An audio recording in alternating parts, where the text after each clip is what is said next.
semua berawal 30 Oktober 2009, Kementerian Dalam Negeri yang saat itu dipimpin Gamawan Fauzi berencana mengajukan anggaran 6,9 triliun rupiah untuk penyelesaian Sistem Informasi Administrasi Kependudukan atau SIAK. Salah satu komponennya adalah nomor induk kependudukan. 7 bulan kemudian atau 18 Mei 2010, Mendagri berjanji pembuatan KTP elektronik selesai pada 2013. Lelang IKTP pun dimulai pada 4 Februari 2011. Lelang dilakukan secara online di lingkungan Kemendagri. 5 bulan berselang, indikasi masalah tercium. Tender proyek diketahui bermasalah pada 10 Agustus 2011. Penyebab masalah diketahui, 3 konsorsium solusi dan konsorsium PT Telkom diduga menggelembungkan dana sebesar 1 triliun rupiah. Tapi tak sampai sepekan, tepatnya 19 Agustus 2011, Mendagri membantah. Lelang proyek KTP elektronik sudah sesuai peraturan dan tidak ada penggelembungan harga.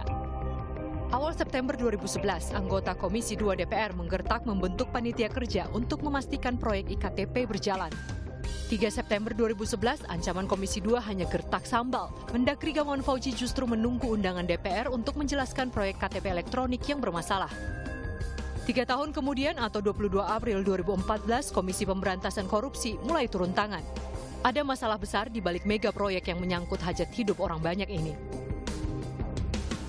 Dan kini terungkap, ada bancakan uang haram di balik proyek IKTP. Dalam dakwaannya, jaksa penuntut umum menyebut ada 39 orang politisi dan mantan menteri dalam negeri yang menikmati uang haram KTP elektronik. Gamawan Fauzi, 4,5 juta dolar Amerika Serikat atau sekitar 60 miliar rupiah untuk dolar saat ini. Ade Komarudin, 100 ribu dolar Amerika Serikat setara 1 miliar 300 juta rupiah. Terdakwa Irman, 14 miliar rupiah. Terdakwa Sugiharto 46 miliar rupiah. Marzuki Ali 20 miliar rupiah. Anas Urbaningrum 5,5 juta dolar Amerika Serikat, sekitar 73 miliar 700 juta rupiah. Muhammad Nazarudin 73 miliar 700 juta rupiah. Setia Novanto dan Andi Narogong 574,2 miliar rupiah. Oli Dondo Kambe 16 miliar rupiah. Ganjar Pranowo 6 miliar rupiah. Yasona Lauli 1 miliar 125 juta rupiah, Mirwan Amir 16 miliar rupiah, Tamsil Lindrung 700 ribu dolar Amerika Serikat atau lebih dari 9 miliar rupiah. Melkias Markus Mekeng 1,4 juta dolar Amerika Serikat setara 18 miliar rupiah dan auditor BPK Wulung 80 juta rupiah. Tim Liputan Kompas TV. Dalam kasus ini kita melihat bagaimana korupsi dan kolusi bekerja secara sistematis. Tender proyek diatur, harga dinaikkan, dan uang negara dibagi-bagikan kepada berbagai pihak yang seharusnya justru mengawasi proyek tersebut. Kasus EKTP menunjukkan bahwa teknologi tidak akan membawa perubahan jika tidak disertai dengan integritas.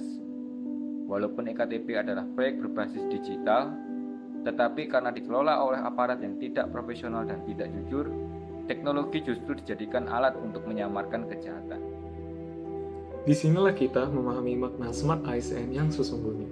Smart ASN bukan hanya ASN yang bisa menggunakan komputer, aplikasi, atau sistem digital. Smart ASN adalah ASN yang berpikiran bersih, bekerja jujur, dan bertanggung jawab. Kasus IKTP mengajarkan kita satu hal penting. Secanggih apapun teknologi, sebesar apapun anggaran, semua akan sia-sia jika tidak dijalankan oleh aparatur yang jujur dan profesional. Proyek EKTP awalnya dirancang untuk membawa Indonesia menuju sistem administrasi kependudukan yang modern. Satu orang, satu identitas, data yang akurat, pelayanan publik yang lebih cepat dan adil.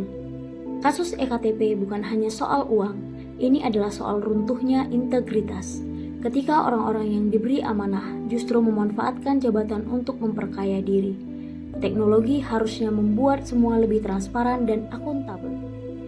Jadi teman-teman, kita sebagai ASN adalah penjaga kepercayaan rakyat. Dan juga sebagai Smart ASN, kita dituntut untuk dapat menjadi teladan, bukan hanya dalam bekerja, tapi juga dalam menjaga moral dan integritas.